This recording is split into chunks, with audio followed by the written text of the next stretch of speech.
Сәлеметсіздер ме, құрметті оқырмандар. Бүгін rebus1.com ребус құруға мүмкіндік беретін платформаға тоқталмақшымын.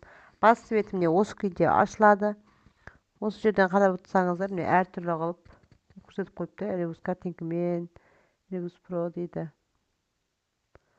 жауабымен дейді.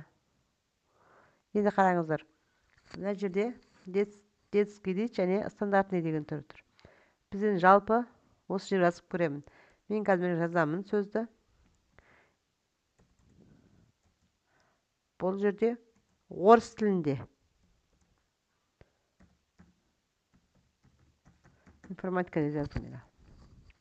Не, ребусты басам. Не, ребус жасалып шықты.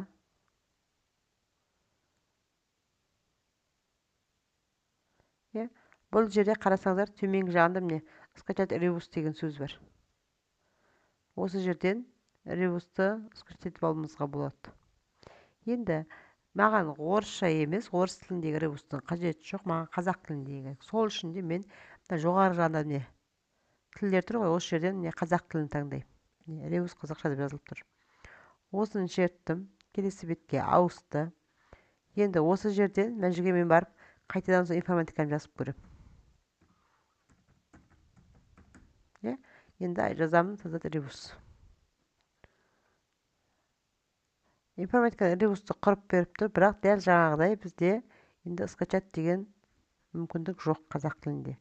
Сол себепті де өзіміз скриншот жасап, орналастырып шығарып аламыз. Қағазға шығаратын немесе презентациядан көрсететін болсақ, мына жерімізді скриншоттап алып, принт скринмен сосын барып орналастырып, жанына келесісін орналастыруға болады.